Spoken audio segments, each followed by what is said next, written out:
Hello everyone, my name is Dr. Jean-Marc Grazioli, but my students call me Dr. G, as I'm an assistant professor of computational chemistry at San Jose State University. So now in this portion of the video, I would like to do a frequently asked questions segment, and most of these are questions I've received from students, but some of them are questions I wish I heard more. Okay, so one thing that I think you should always ask anytime you're considering some sort of move in your professional trajectory, right, your career path, is, what skills will I learn if I go in this particular direction, right? So if you join my group, some of the skills you learn are computer programming, right? We program in Python, R, Mathematica, something called bash scripting. We use a lot of different programming techniques in my group, and you don't need to know any programming. If you've never written a single line of code in your life before you join my group, that's totally fine. You just have to be willing to learn if you join, because that's what we do. So that's something that you're definitely going to learn in the group. Another skill that you'll develop in my group is running molecular simulations on Linux-based remote computing servers or compute clusters. So what the heck is that, right? Well, basically, we run a lot of large-scale simulations in my group, right? That basically maybe there's 10,000 atoms in the system, maybe even 100,000 atoms or more. And there's really no way you can run something like that on your laptop computers. But don't worry, we've got that all taken care of, right? The university has a computing cluster called the Spartan High Performance Computing Cluster, Spartan HPC. And so we can use that. There are additional resources at the federal level, right? There's national supercomputing centers, and I apply for time to run simulations on those as well, so you get access to those. Basically, if we want to run major simulations like this, they need to run on very large computing systems that basically they run remotely. So the way we access those, we can access them with just a regular laptop. Whatever you're using for classes is probably totally fine. And if you have concerns about this, please let me know. Please don't let your computer be a reason that you don't join my group if you're interested, right? So talk to me about that if that's an issue. But basically, accessing these computing resources on these remote clusters is done through a Linux terminal. So you will also develop the highly valuable skill of being able to use remote computing resources using Linux-based operating systems. I mentioned that we also do some machine learning in my group, which is an incredibly useful set of methodologies, which is used for anything in voice recognition in your phone or self-driving cars, right? Machine learning is driving all of that. So you'll get exposure to one of the hottest areas in computer science right now. Another skill you'll develop is creating custom data visualizations, right? So this is research. We're doing really unusual things. And so oftentimes when it comes time to share our results with other people, or even to try and understand them ourselves, we have to come up with clever ways of doing data visualization to try and give ourselves some intuition for what's happening in the simulations. So we often need to make our own data visualizations. And that's a skill that you'll also develop in my group.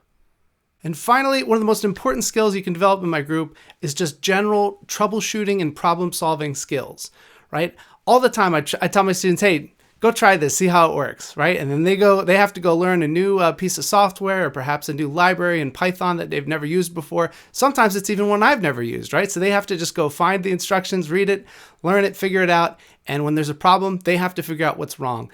And so one thing that I find one of the most exciting things working with my students is when they go figure something out that I didn't even show them how to do. But they've been working in my group for a little while and they've developed this ability to problem solve and troubleshoot and figure things out. And that's probably the most valuable thing that you can get from working in my group. Another question I often get is, when is the ideal time for an undergraduate student to join a research group? And that's going to differ from one professor to the next. But for me and my research group, my opinion is that the ideal time is maybe at the very end of your freshman year or early in your sophomore year, somewhere in there. Because, while it would be nice maybe to take more classes so you can better understand some things going on in the research group, ultimately we draw from math, computer science, physics, and chemistry. So nobody comes in kind of knowing everything, right? So you're going to have to learn a lot when you join the group anyway, so you might as well get started early. Nonetheless, if you're further along in your educational journey and you've just recently become interested in my group, I still want to hear from you. Ultimately, though, at the latest, you want to join a research group so that you at least have about a year to do some work in the group. Another question I often get is, do I need to know how to code before joining a group? What if I don't have any programming experience? And that is totally, totally fine. You can have never written a single line of code in your entire life and join my group. But you have to be willing to learn how to program because that is what we do. Another question that I get from students is, will we be running some experiments in the laboratory, right? Running reactions, etc. And the answer is no. No, this is a purely computational research group. So if what excites you is setting up reactions, working them up, maybe go take an NMR to see if it produced what you wanted to produce, right? If that's what excites you about research, I encourage you to check out the other research groups in our department. I have many wonderful colleagues doing all sorts of fascinating research. But no, we don't do any experiments in my group, at least not wet lab experiments, right? When we run a simulation, we typically don't know exactly how it's going to go, right? That's why we're running the simulation. So that's a computational experiment. But if running physical experiments is what you want to do, I recommend you look at other groups. On the other hand, as a chemistry student, maybe if you're finding that you really love the classwork and you like the theory and trying to understand how things work, but you're having a lot less fun in the labs, right? You're not really enjoying the lab work. Well, if that's the case, then maybe my group is perfect for you. In fact, I originally came from an experimental background. So my first experience as a researcher, I was doing work in a lab, doing a little bit of organic synthesis, a little bit of enzyme kinetics assays, things like that. And it was a wonderful experience. But, for me, just my personal taste, I love doing the computational work. That's actually what makes me much more excited, is doing the simulation work and the theory work. So really it just comes down to personal taste. What are you looking for as a scientist? What excites you? What kind of problems do you like to be thinking about and working on? Would you rather be struggling with a reaction that for some reason it's not doing the thing you want it to do? Or would you rather struggle with a computer code that's not doing the thing you want it to do? And then you get that big rush when it finally does work, right? Would you rather that be a computational problem or a physical lab problem? Basically, it's up to you. You have to figure out what you want to do. So now a related question to working on computational problems versus wet lab experiments is, can I work from home, right? And in an experimental lab, don't bring the chemicals home, folks, right? Keep it in the lab.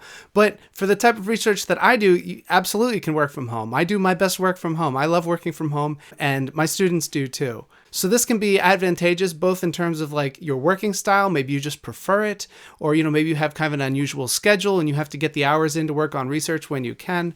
But basically another feature of being a member of my research group is that you can work entirely remotely.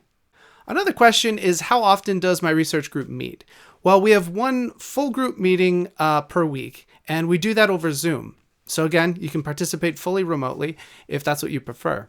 But in addition to these standard weekly meetings, we also have lots of very quick meetings because thanks to the power of using conferencing software where you can screen share, anytime my students are having trouble with their code or anything, I encourage them to reach out to the rest of the group, the other group members and I, through Slack. So we use Slack to communicate throughout the week and just say, hey, I'm having a problem with something. Can someone take a look at this? And then what we can do is we can set up a quick 15-minute Zoom meeting where we jump on Zoom and basically look at the problem together through the screen share and figure it out together. So in addition to our regular group meetings, we have lots of short informal meetings like this to help students along the way in addition to the formal weekly group meetings. Another question I get is, does this cost anything or do I get paid? How does the money work, right? And basically, when you start out in my group, no, it's not a paid position, but think about it this way, it's free training. When students go on the job market, you often hear the same complaint. All these employers expect to see experience, but how do you get that first bit of experience if no one wants to hire you until you have experience, right? It's a circular thing and you can get stuck in. Well, a research group can break that cycle for you. Basically, you get that first bit of experience where, in the beginning, it's mostly training, right? The other students and I are helping you learn the basics, but then you're starting to develop some time using the skills, right? So perhaps you want to apply for a job later that says, oh, we want at least 2 years of experience in Python programming. Well, if you've been in my group for 2 years, you probably have 2 years of Python programming experience. So look at it in the beginning as free training. Now, for more experienced students who have been in my group for a little while, I do sometimes receive grants, right? Part of my job is to pursue external funding to support my research, and part of that is paying students. So actually, currently, I'm in the process of hiring 2 students for basically a summer job working on research with me. And that is a paid position. So I don't guarantee them, but they do come around. And if you've been in my group and done some good work, they do come up. So the final question is, what are the qualities of an ideal student for joining the Grazioli Research Group? Well, first, I'm looking for an ideal combination of being independent and collaborative, right? Because basically, we're all working on different projects. Some of the projects are related to each other. And, we all have to get our part done. But I want you to stay in touch with each other, reach out for help when you need it from me or your fellow group members. And there are plenty of opportunities to do this. So I want you to both be collaborative, help each other, ask for help when you need it, and also independent, that you're getting your work done. And another quality that I think is important for really any researcher is tenacity. You have to be tenacious, right? So like when you run into a really difficult problem, does it make you want to quit?